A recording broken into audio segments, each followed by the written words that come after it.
خاوند اور بیوی کا جو رشتہ ہے یہ سب سے بنیادی رشتہ ہے۔ پہلا رشتہ جو اس کائنات میں قائم ہوا آدم اور حوا، وہ زوج اور زوجہ تھا، خاوند اور بیوی۔ اور آخری رشتہ جو باقی رہے گا اور جو جنت میں انشاءاللہ اکٹھے رہیں گے وہ خاوند اور بیوی ہیں۔ ہر شخص اپنی بیوی کے ساتھ، ہر عورت اپنے خاوند کے ساتھ جنت میں الگ الگ مقام، لیکن آپس کا ملنا ملانا، آنا جانا، قرب، فاصلے بھی سمٹ جائیں گے اور ٹائم تو ویسے ہی زیرو ہو جائے گا۔ جب ٹائم زیرو ہوتا ہے تو ساتھ اللہ فاصلے پہ یہ یوں کر کے جنت الفردوس کو ایسے دیکھیں گے جیسے آپ کو رات کو آسمان پہ ستارے نظر آتے ہیں، تو جنتی نیچے والے جنت الفردوس کو ایسے دیکھیں، کہیں گے وہ جنت الفردوس ہے، اتنی دوری پر ہوگی۔ لیکن اگر وہاں جانا ہے تو ایک لمحہ، کلمح البصر، جانے کے لیے فاصلوں کو ناپنے کی ضرورت ختم ہو جائے گی۔ اس رشتے کو باقی رکھنے کے لیے اللہ نے سینکڑوں آیات اتارے۔ کل ایک بات رہ گئی تھی، وہ کہ دیکھو اللہ کہہ رہا ہے کہ لا تخرجوہن، انہیں مت نکالو، من بیوتہن، من بیوتکم نہیں فرمایا۔ یہ قابل غور چیز ہے، کل بحث میں نہیں آئی، تو یہ میں نے دوبارہ جب دیکھا ہے تو آپ کو متوجہ کر رہا ہوں کہ لا تخرجوہن یوں ہونا چاہیے جیسے ہم میرا گھر ہے، تو بار آئی ہیں، جدہ مرضی تنوں میں دو لفظ بول کے دھکے دے دیں، یہ جو میرا ماحول ہے میرے گاؤں کا، پتر میرے اولاد بھی میری ہے، گھر بھی میرا ہے، نکل جا جدو آئی ہیں۔ یہ ہمارا دیہاتی کلچر، میں دیہات کا آدمی ہوں، میرا خمیر میں دیہاتی فطرت ہے، شہری فطرت نہیں ہے۔ تو وہ ایک دعویٰ کرتے ہیں میرا گھر ہے، اور اللہ تعالیٰ کہہ رہے ہیں نہیں، تیری بیوی کا بھی گھر ہے، لا تخرجوہن من بیوتہن۔ یہ کتنی بڑی عزت دی اللہ نے عورت کو۔ چند دن پہلے ایک شادی شدہ بچی کہہ رہی تھی کہ عورت کا تو کوئی گھر ہی نہیں ہوتا، ماں باپ کے گھر میں ہوتی ہے تو اسے کہا جاتا ہے تو پرائی ہے، تو پرائی ہے، تو مہمان ہے، تو اس کا تصور بنتا ہے کہ تو پھر یہ گھر میرا تو ہے۔ جب خاوند کے گھر جاتی ہے تو وہاں خاوند کی بدتمیزی، ساس سسر کی بدتمیزی جو عام طور پر ہوتا ہے، لڑکیوں کی طرف سے بھی بعض اوقات بہت بدتمیزی ہوتی ہے۔ کتنی لڑکیوں نے اپنے گھر اجاڑ لیے اپنی زبان درازی کی وجہ سے، یا شادی کے بعد بھی اپنے ماں باپ کے ہاتھوں میں ہاتھ دینے کی وجہ سے، نہ کہ اپنے ماحول میں جہاں وہ گئی ہے۔ تو دونوں طرف کیس ہیں، لیکن بچیوں کی وجہ سے گھر جو ٹوٹتے ہیں تھوڑے ہیں، اور خاوند اور سسرال کی وجہ سے جو گھر ٹوٹتے ہیں وہ بہت زیادہ ہے۔ تو وہاں اسے یہ طعنہ سننے کو ملتا ہے یہ بچے میرے ہیں، یہ گھر میرا ہے، تو وہ کہنے لگی پھر تو عورت کا تو گھر ہی کوئی نہیں۔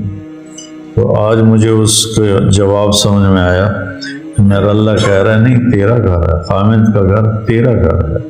لا تخرجوہن من بیوتہن، اتنی وَإِنَّهُ لَقَسَمٌ لَوْ تَعْلَمُونَ عَظِيمٌ، اللہ نے کہا نا قرآن میں، تو ویسے یہ وَإِنَّهُ لَأَمْرٌ لَوْ تَعْلَمُونَ عَظِيمٌ، بہت بڑی بات ہے جو اللہ نے اپنے کتاب میں یہ فرمائی ہے کہ بیوی طلاق دینے کے بعد اللہ کہہ رہا ایک طلاق ہو گئی، طلاق رجعی ہے، طلاق مغلظہ نہیں، طلاق مغلظ نہیں، طلاق بائن نہیں، تو ایک تعلق ہے لیکن کمزور تو پڑ گیا، طلاق ہو گئی۔ طلاق ہونے کے بعد اللہ تعالیٰ ہمیں کہہ رہا ہے انہیں ان کے گھروں سے مت نکالو.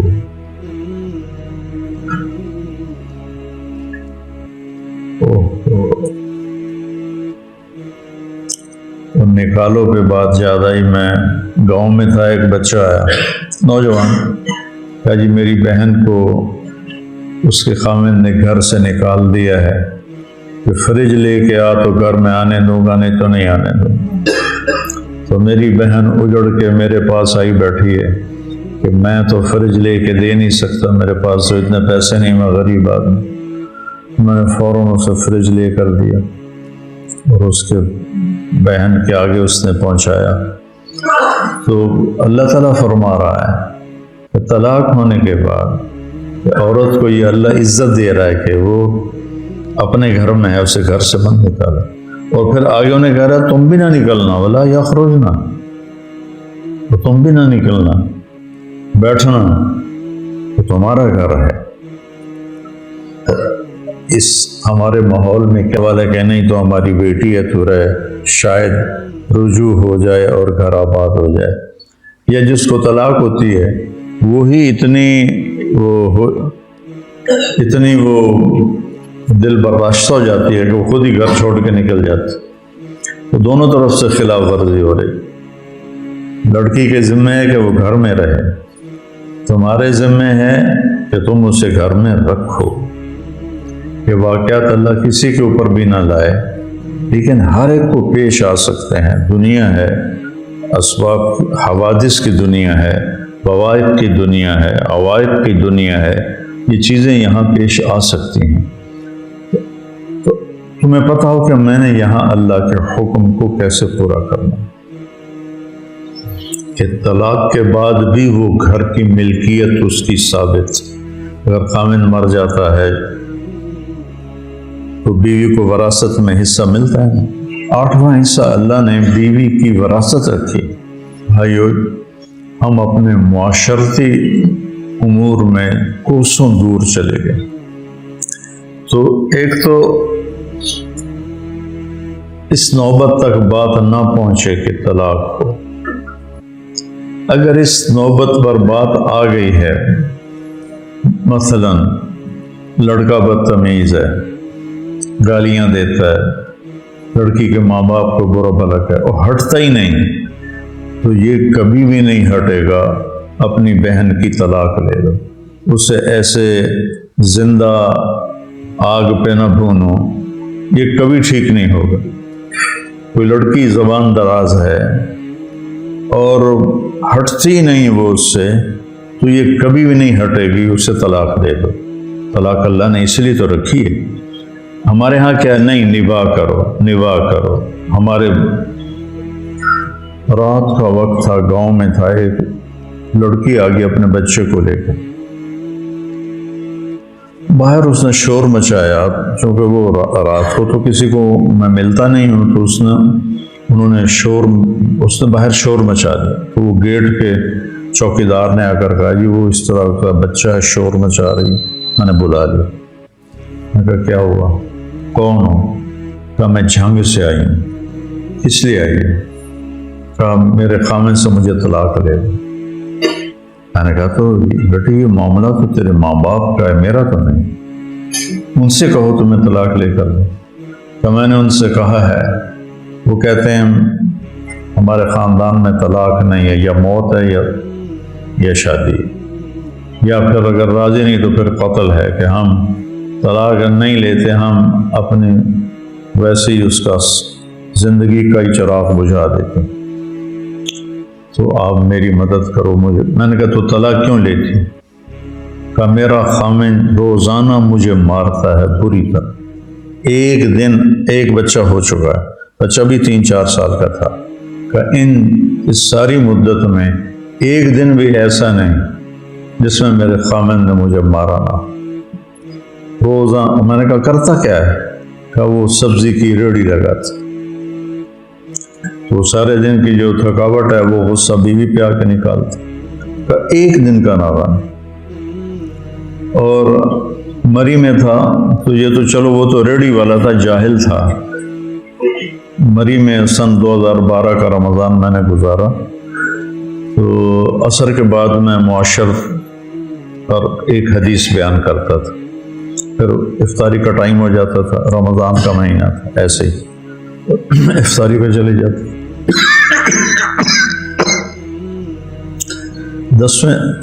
8ویں دن امام مسجد کی بیوی میری بیگم کو ملنے کے لیے آئی اور آ کر کہنے لگی میں آپ کا شکریہ ادا کرنے آئی ہوں اور مولانا کا شکریہ ادا کرنے آئی ہوں کہ یہ پہلے 8 دن ہے میرے خامن نے مجھے مارا نہیں۔ جب سے میری شادی ہوئی ہے میری روز ہی پٹائی ہوتی ہے، یہ 1 دن چھوڑ کے 2 دن چھوڑ کے۔ میری بیگم نے مجھے بتایا، میں بڑا حیران ہوا، چون کفر از کعبہ برخیزت کجا مانند مسلمان ہی، جب مسلح پہ کھڑے ہونے والے کے یہ اخلاق ہیں تو عام لوگوں کا کیا حال ہوگا۔ تو کوئی 10-12 دن کے بعد امام مسجد صاحب بول پڑے، کہنے لگا، جب وہ میں نے ختم کی نا، ایک حدیث سناتا تھا معاشرت پر، میرے پاس آ گیا تھا، مولانا میں نے زندگی میں میرے پہلے یہ 10 دن ہے کہ میں نے بیوی کو مارا نہیں، اور میں نے کبھی یہ باتیں زندگی میں سنی نہیں۔ امام مسجد اور کہہ رہا ہے میں نے کبھی زندگی میں یہ باتیں نہیں سنی، مجھے پتہ ہی نہیں تھا۔ ہم جس بٹگرام کی طرف کا تھا کہ ہمارے ماحول میں مارنا ایک لازمی، ایک ہمارے رواج کا حصہ بن چکا ہے۔ کہ میری بہن کی 2 دفعہ میرے بہنوئی نے، ایک دفعہ بازو توڑ دیا، ایک دفعہ ٹانگ توڑ دی۔ میں کہا پاگل، طلاق لے لو اس سے۔ جی پٹھانوں میں ویسے ہی طلاق ڈز ہی ہے۔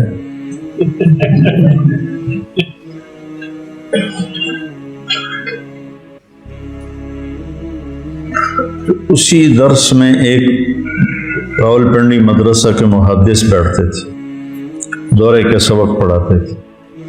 تو جب وہ 20 ایک دن گزرے، 25 دن میں رہتا تھا، 20 ایک دن گزرے تو وہ مجھ سے فرمانے لگے کہ مولانا میں 35 برس سے حدیث پڑھا رہا ہوں، میں نے یہ حدیثیں آج ہی سنی ہیں آپ سے۔ میں نے کہا جی آپ کے تو سامنے سے گزرتی ہوں گی، بس یہ ہے کہ اس وقت لا یتلو تلاوتاً فہو طالن، اس وقت پھر یہ چل رہا ہوتا ہے، تلاوت چل رہی ہوتی ہے، نہ پڑھنے والے کو پتہ ہوتا ہے کیا پڑھ رہا ہوں، نہ پڑھانے والے کو پتہ ہوتا ہے کہ میں کیا پڑھا رہا ہوں۔ یہ تو مذاق ہے حدیث پاک سے، یہ تو کوئی یہ کیا تک ہے کہ برکت کے لیے، برکت بیبی نو باہر چھڑ کے آؤ،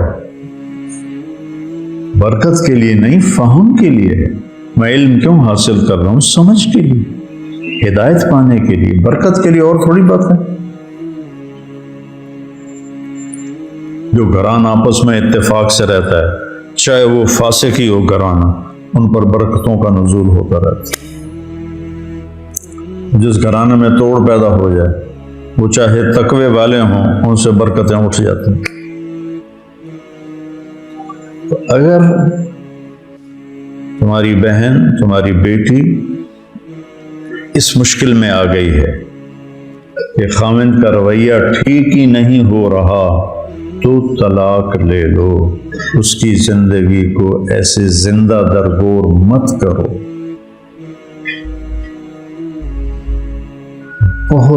جیسے یہ بہت بڑا ظلم ہے بے وجہ طلاق دے دینا، ایسے ہی بہت بڑا ظلم ہے کہ ضرورت کے باوجود طلاق نہ لینا۔ لڑکی کی طرف سے بدتمیزی ہے، وہ بھی گھر اجاڑ کے ہی بیٹھے گی، اس سے پہلے نہیں بیٹھے گی، پہلے ہی عزت کے ساتھ الگ ہو جائے۔ لڑکا بدتمیز ہے، بد اخلاق ہے۔ مولانا عبد القادر رائے پوری رحمہ اللہ بہت بڑے تصوف کی شخصیت گزرے ہیں، اور سید عطا اللہ شاہ بخاری رحمہ اللہ خطابت کے بادشاہ گزرے ہیں، اور ان کو خلافت تھی حضرت رائے پوری کی طرف سے۔ وہ کہنے لگے حضرت رائے پوری سے کہ حضرت جی میں نے اپنی بیٹی کا رشتہ کر دیا ہے۔ تو حضرت رائے پوری نے پوچھا لڑکا کیسا ہے؟ تو کہا جی نماز۔ تھوڑی دیر خاموشی ہوئی تو حضرت رائے پوری نے دوبارہ پوچھا شاہ جی لڑکا کیسا ہے؟ شاہ جی نے کہا جی نمازی ہے۔ پھر خاموشی ہوگی۔ پھر تھوڑی دیر کے بعد حضرت رائے پوری نے پوچھا شاہ جی لڑکا کیسا ہے؟ کہا جی نمازی ہے۔ حضرت رائے پوری نے فرمایا شاہ جی میں لڑکے کی عبادت نہیں پوچھ رہا، میں پوچھ رہا ہوں لڑکے کے اخلاق کیسے ہیں، کہ گھر جو آباد ہوتے ہیں وہ عبادت سے وہ آباد نہیں ہوتے، وہ اچھے اخلاق سے آباد ہوتے، اچھے اخلاق سے گھروں کی آبادی۔ کثرت عبادت اس کے لیے اجر ہے، لیکن گھر اگر چلنا ہے یا چلانا ہے تو تمہیں بول میٹھا کرنا ہوگا، چہرے پہ بیوی کے لیے بشاشت رکھنی ہوگی، تمہیں ناگواری ہے تو بھی بشاشت کو رکھنا ہوگا، اس کی تمہیں اللہ قیمت دے رہا ہے، ہر رشتے کے جوڑ کی اللہ قیمت دے رہا ہے۔ اور یہاں میرا نبی بیچ میں ضامن بن کے کہہ رہا ہے خیرکم خیرکم لأہلہ، تم میں سب سے بہترین انسان وہ ہے جو بیوی کے ساتھ اچھا سلوک کرتا۔ پھر آپ نے فرمایا انا خیرکم لأہلہ، اور میں تم سب میں اپنی بیویوں کے ساتھ سب سے اچھا سلوک کرتا ہوں۔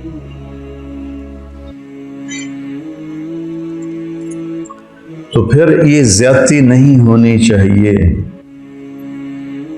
اس سے اپنے آپ کو بچاؤ، اپنی اولاد نسل کو بچاؤ، بیٹی ہے، بھتیجی ہے، بہن ہے، بانجی ہے، اب ہم جس عمر میں آ گئے ہیں پوتیاں پوتے نواسیاں نواسے، رشتے تو بڑھتے ہی جاتے ہیں۔ تو تمہارا بیٹا ہے، بھتیجا ہے، تم دیکھ رہے ہو میرے بیٹے کا گھر آباد برباد ہو گیا ہے بیوی کی بدتمیزی کی وجہ سے، اسے برداشت کرے، اسے برداشت کرے، اسے برداشت کرے، لیکن جب پیالہ بھر جاتا ہے تو چھلک جاتا ہے۔ تو اس حد تک نوبت نہیں جانی چاہیے کہ بیٹا کہے کہ میں تو کہیں گھر چھوڑ کے ہی بھاگ جاؤں، جہاں خاندانی سسٹم ہے۔ اب جو زیادہ پڑھ لکھ گئے ہیں ان کے ہاں تو ہر کوئی boy friend girl friend culture چل پڑا ہے، یہ بھی انتہائی ہلاکت کی چیز ہے۔ بوائے فرینڈ گرل فرینڈ یہ مغرب کا کلچر ہے، یہ ہمارا نہیں، ہمارا ہے عزت کے ساتھ نکاح دینا۔ اور ایک اور بات بیچ میں آ گئی کہ رشتہ دیکھنے کے لیے 8-10 عورتیں جاتی ہیں، واپس آ گئے ناک موٹا ہے، دویاں دی کان چھوٹے ہیں، تریاں دی آئی آنکھ دی پتلی ٹیڑھی ٹیڑھی آئی، چوتھیاں دی آئی سر چھوٹا ہے، پنجویاں دی ڈڈ بڑا ہے۔ یہ ایسی بکواس کرتی ہیں کہ کسی کی بیٹی پر مل کر، یہ کوئی طریقہ ہے رشتہ کرنے کا؟ میرے نبی نے کیا کہا؟ لڑکا لڑکی آپس میں بیٹھ کے دیکھ لو ایک دوسرے۔ کس نے منگنی کی تھی تو آپ نے کہا تھا اللہ رائی تھا اور جالس سہا۔ دیکھیے گا ذرا یہ آ کے اتنے نقص نکالتی ہیں، اتنے نقص نکالتی ہیں، اور پھر اتنی عورتیں جب کسی کو دیکھ رہی ہوں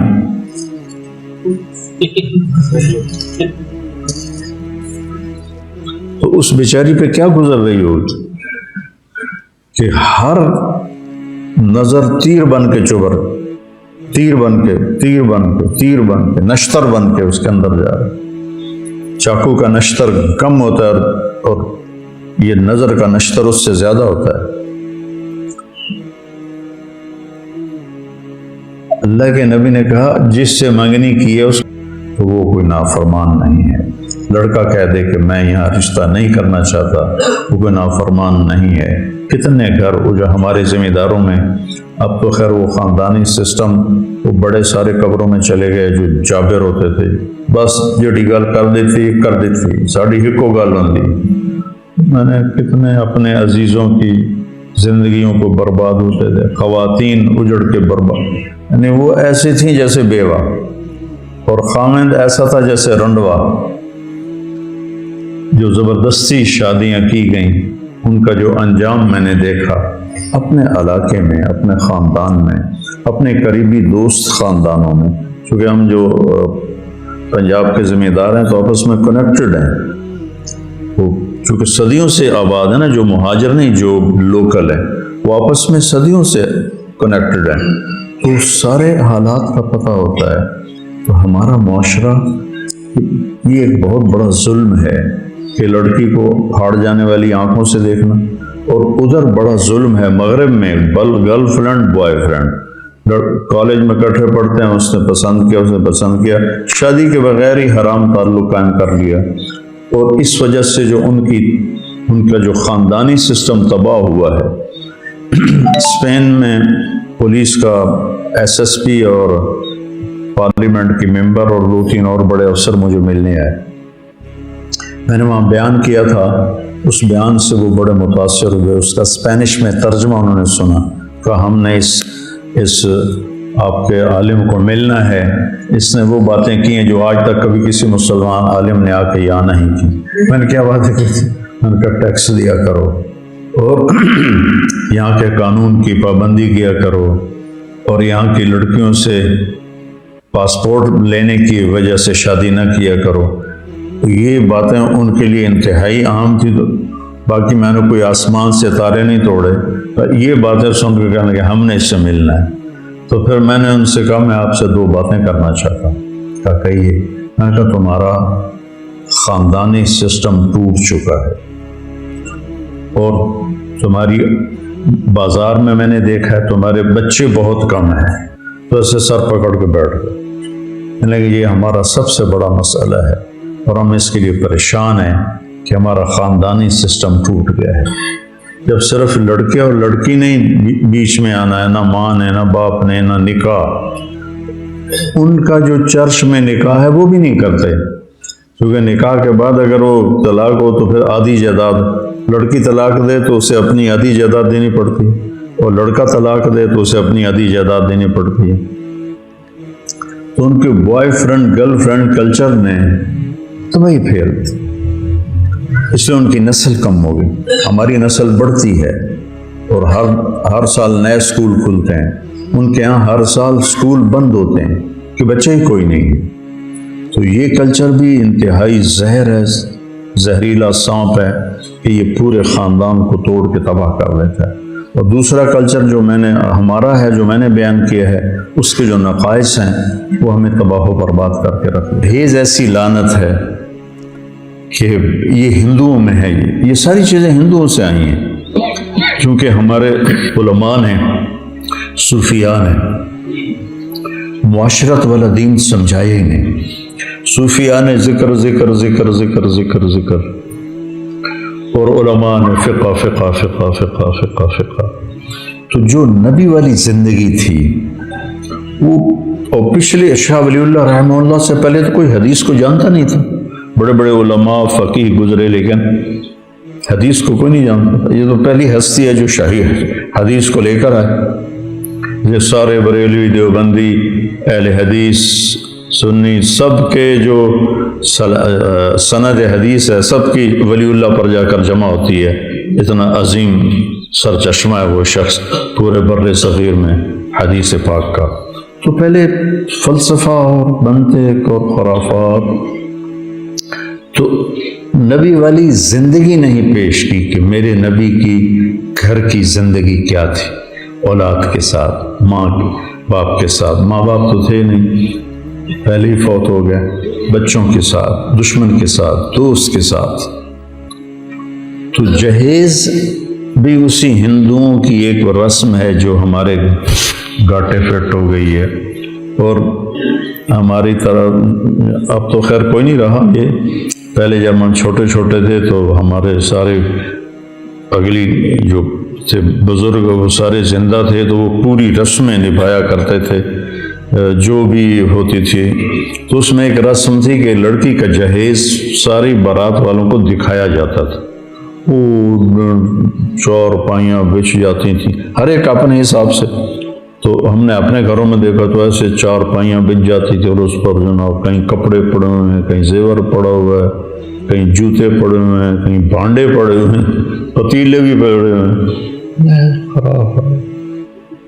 اور بھائی ایک خاتون سے میں نے سنا ساڈا پتر ہوں انگلینڈ ہوں ہوں تو اسی شادی تو پہلے پوچھنا ہے کہ سانو دیو گے کی، وہ تیرا بیڑا غرق جائے، وہ تمہیں اپنی بیٹی دے رہا ہے، جگر کا ٹکڑا کاٹ کے دے رہا ہے بیٹی، اس کے بعد کہہ رہے ہو سانو دیو گے کی، ہم تو ٹھوٹ دیونا چاہیے۔ ایسے گھر کے تو قریب سے نہیں گزرنا چاہیے۔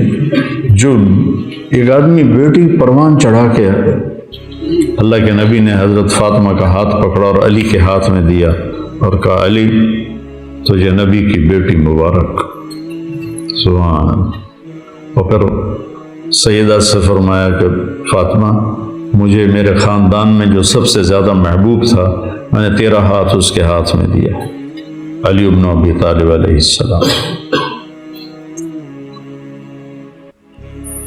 جو تمہارے بس میں ہے وہ دے دو، کو دینا منع نہیں۔ میرے نبی نے دیا، ایک پلنگ دیا منقش، اس پر کھدائی ہوئی تھی، نقش نگار تھے، ایک بستر دیا، ایک سرہانہ دیا، ایک مسلح دیا، ایک کالی چادر دی، ایک رنگ برنگی چادر دی، 2 گھڑے دیے، ایک چکی دی، ایک مشکیزہ دیا، ایک لوٹا دیا۔ یہ 10 چیزیں میرے نبی نے، ایک چکی دی، چکی میں نے پہلے کہہ دیا تھا، تو یہ 10 چیزیں میرے نبی نے اپنی بیٹی کو عطا فرمائیں۔ تو اپنی خوشی سے میں اس کو گھوڑا دے دوں یا اسے مرسڈیز دے دوں، وہ میری خوشی ہے اپنی بیٹی کے لیے۔ لیکن سسرال والے کہیں اے بھی چاہیے، اے بھی چاہیے، اے بھی چاہیے، اے بھی چاہیے، یہ بہت بڑا ظلم، بہت بڑی زیادتی۔ ان چیزوں کو اپنی گفتگو کا محور بناؤ، یہ وہ چیزیں ہیں جو اس وقت معاشرے کو بتانے کی ضرورت ہے۔ اور پھر اللہ تعالیٰ نے اس کو کس قدر خوبصورت تشبیہ دے کر ہمیں سمجھایا، ہن لباس لکم وانتم لباس لہن۔ یہ میں بار بار اس مضمون کو دہرا رہا ہوں اس لیے کہ مجھے پتہ ہے جب موقع آئے گا تو تمہیں سب کچھ بھول جائے گا۔ تو میں بار بار تمہارے دماغ کے دروازے پر دستک دینے کی کوشش کر رہا ہوں کہ تمہیں یہ جو غصے کے وقت آدمی بے وقوف ہو جاتا ہے، بے عقل ہو جاتا ہے، غصہ عقل کو کھا جاتا ہے۔ اور بیوی سے کب ٹکراؤ ہوتا ہے، بہن بھائیوں سے کب، میں صرف بیوی کی بات نہیں کر رہا، سارے رشتوں کی بات کر رہا ہوں، بہن بھائیوں سے، ماں باپ سے، بیوی سے کب ٹکراؤ ہوتا ہے، جب میٹر گھومتا ہے، دماغ گھومتا ہے، اس وقت پھر کوئی نہیں یاد رہتا کہ مولوی طارق جمیل نے کیا کہا تھا۔ تو میں بار بار کہہ رہا ہوں تاکہ تمہارے ذہنوں میں یہ بات بیٹھ جائے۔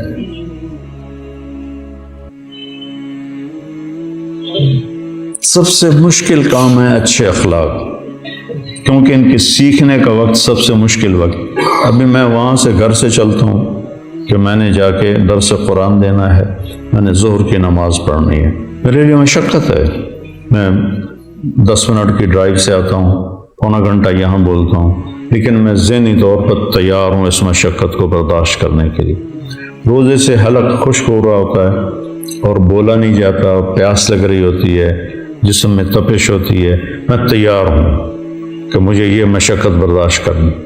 لیکن اچھے اخلاق برتنے کا جو وقت آتا ہے وہ وقت وہ ہوتا ہے جب تمہیں غصہ چڑھا ہوتا ہے اور غصے کے بعد تمہارے بریک فیل ہو چکے ہوتے ہیں،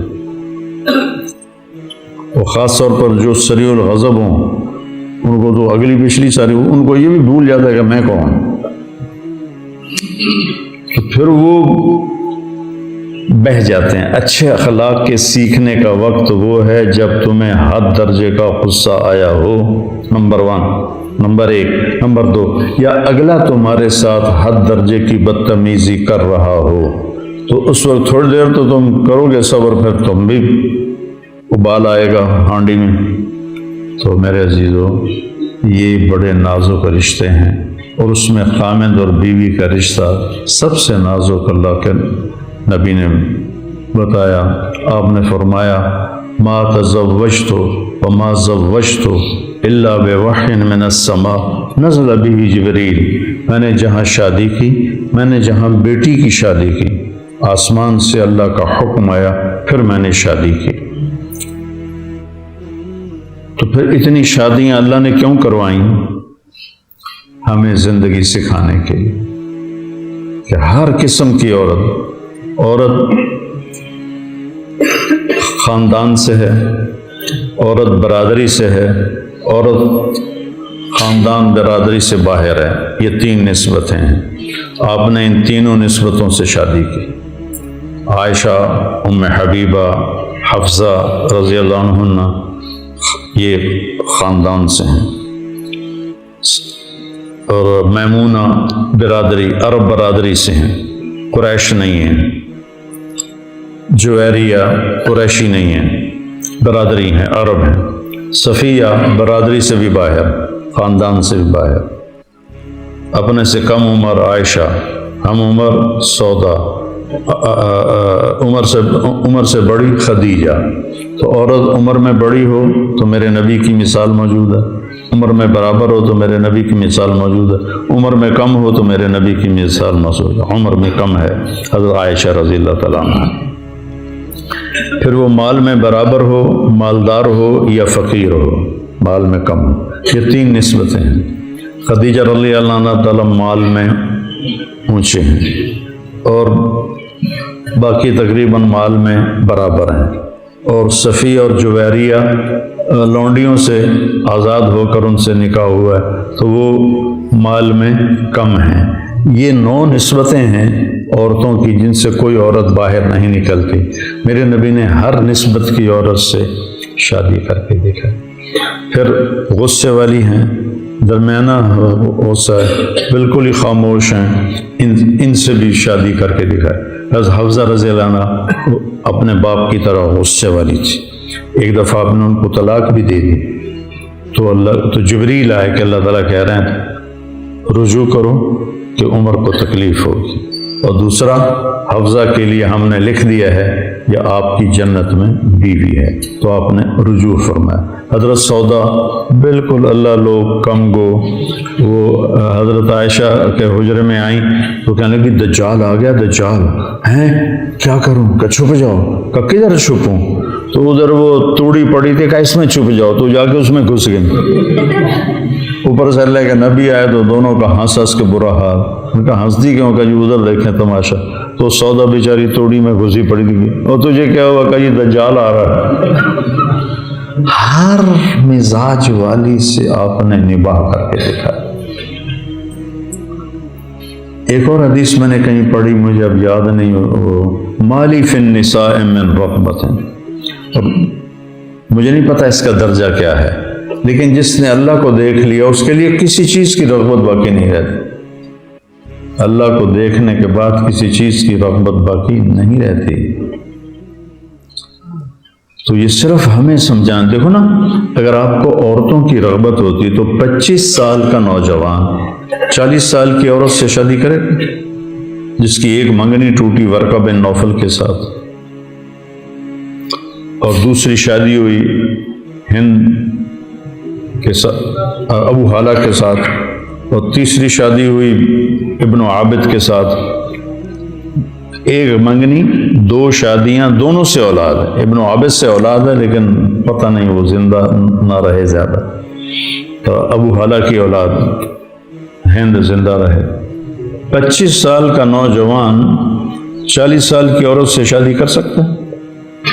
وہ کہے گا، اور پھر میرے نبی جیسا رجلا ظاہر الوضاء ابلج الوجه حسن الخلق لم تعبه ثجلا لم تزری به سعلا وسیم قسیم فی عینیہ دعج فی اشفارہ وطف فی صوتہ سحل فی لحیتہ کثافہ وسیم قسیم۔ یہ کہے گا میں 40 سال کی عورت سے شادی کرتا ہوں، 25 سال ان کے ساتھ گزار دیے، 25 سال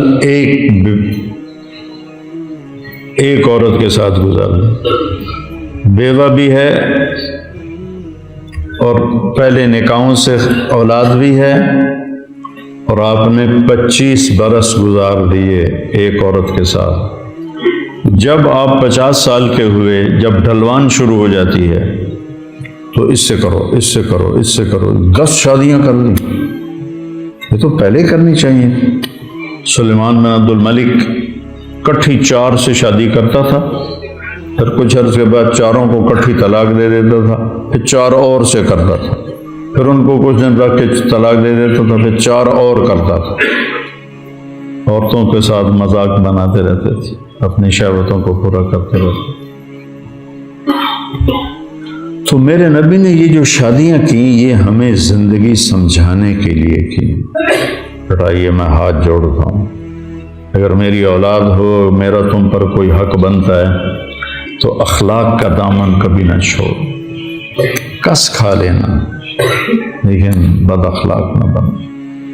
باقی حدود و قیود میں نے بتا دی ہیں کہ ایک کی قریب کی نہیں دور کی فیملی میں نے دیکھا کہ خامد انتہائی شریف، داڑھی، ٹوپی، اور بیوی بالکل اس کا الٹ.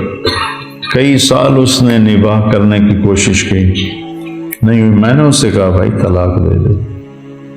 وہ کسی نے اس کو کہا ہی نہیں خاندان میں کہ طلاق دے دو. میں نے اس سے کہا کہ بھائی طلاق دے دو، تو پھر اس نے اس کو طلاق دی. اور اس کے بعد اللہ نے اس کو بہت نیک بیوی عطا فرمائی. اس کا ذریعہ بھی میں ہی بنا، اور خوش باش ہیں، اولاد بھی ہے. تو حدود اپنی جگہ پر ہیں، لیکن دیکھو کبھی کسی رشتے کو اپنی بد اخلاقی کی وجہ سے خراب نہ ہونے دیں.